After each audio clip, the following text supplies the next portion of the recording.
Baiklah anak-anak kelas 7, ketemu lagi dengan kita pada mata pelajaran matematika.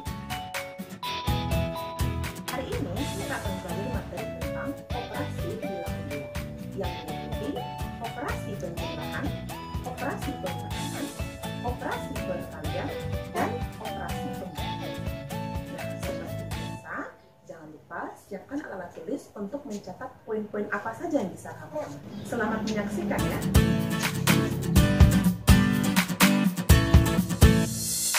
Operasi bilangan bulat. Kita ambil yang pertama, operasi penjumlahan. Jika A, B, dan C adalah bilangan bulat, maka yang pertama berlaku sifat komutatif. A ditambah B sama dengan B ditambah A. Sifat komutatif artinya sifat pertukaran tempat ya nak ya. Contohnya, 3 ditambah negatif 2 akan sama hasilnya dengan negatif 2 ditambah dengan 3. Hasilnya sama dengan 1. Yang kedua, sifat asosiatif. Dalam kurung A ditambah B, kemudian ditambah dengan C, akan sama hasilnya dengan A ditambah dalam kurung B ditambah dengan C. Sifat asosiatif artinya sifat mengelompokkan ya nak ya. Contoh, dalam kurung negatif 5 ditambah 3, kemudian ditambah dengan 2. Akan sama hasilnya dengan negatif 5 ditambah dalam kurung 3 ditambah 2. Hasilnya sama dengan 0. Yang ketiga, sifat tertutup. Artinya, jika A dan B adalah bilangan bulat, maka hasil penjumlahan A ditambah dengan B juga bilangan bulat. Dan yang keempat, sifat identitas pada penjumlahan sama dengan 0. Artinya, jika sebuah bilangan ditambahkan dengan 0, maka hasilnya akan tetap bilangan itu sendiri. Yang kedua, operasi pengurangan. Pada operasi pengurangan, tidak berlaku sifat komutatif maupun sifat asosiatif. Untuk bilangan A ditambah negatif B akan sama artinya dengan A dikurang B. Sedangkan untuk bilangan A dikurang negatif B akan sama artinya dengan A ditambah dengan B.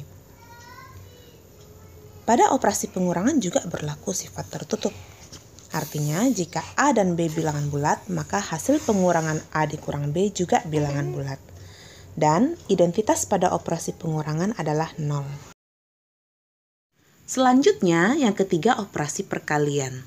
Jika A, B, dan C adalah bilangan bulat, maka berlaku sifat komutatif A dikali B sama dengan B dikali A. Contohnya, 4 dikali negatif 7 sama hasilnya dengan negatif 7 dikali 4. Hasilnya negatif 28.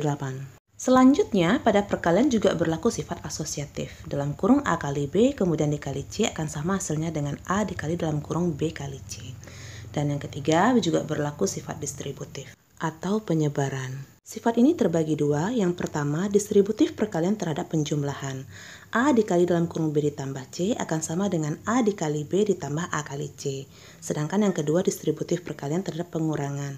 A dikali dalam kurung B dikurang C akan sama hasilnya dengan A dikali B dikurang A kali C. Yang keempat, pada operasi perkalian berlaku sifat tertutup. Artinya, jika A dan B bilangan bulat, maka hasil perkalian A dikali B juga bilangan bulat. Yang keempat, identitas pada operasi perkalian adalah 1, karena bilangan yang dikalikan 1 hasilnya tetap. Selanjutnya, operasi pembagian. Pada operasi pembagian, tidak berlaku sifat komutatif maupun sifat asosiatif. Nah, untuk pembuktinya silakan dibuktikan sendiri ya nak ya. Yang kedua, pada operasi pembagian juga tidak berlaku sifat tertutup.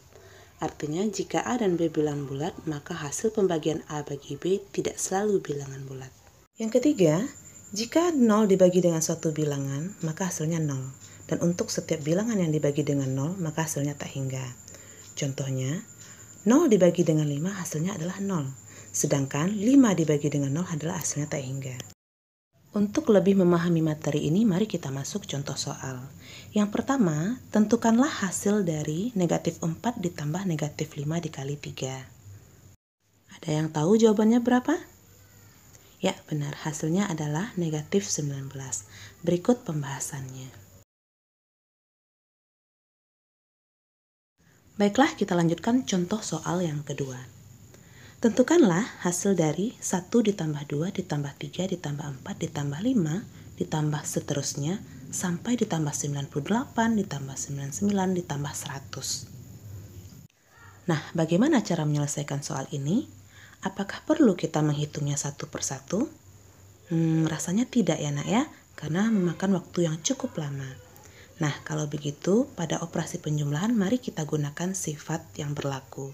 Karena banyak bilangannya ada 100, maka kita gunakan sifat asosiatif atau pengelompokan.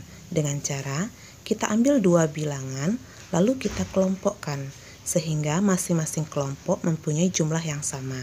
Contohnya, 1 ditambah 100, ditambah 2 ditambah 99, ditambah 3 ditambah 98, ditambah dan seterusnya, sampai 50 ditambah 61.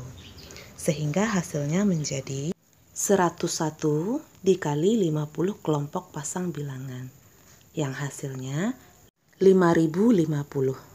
Nah, sekarang sudah paham ya mengenai operasi hitung bilangan bulat. Nah, bagaimana Ananda? Sudah mengerti dengan materi tadi? Jika sudah, silahkan dikerjakan soal latihan berikut ya.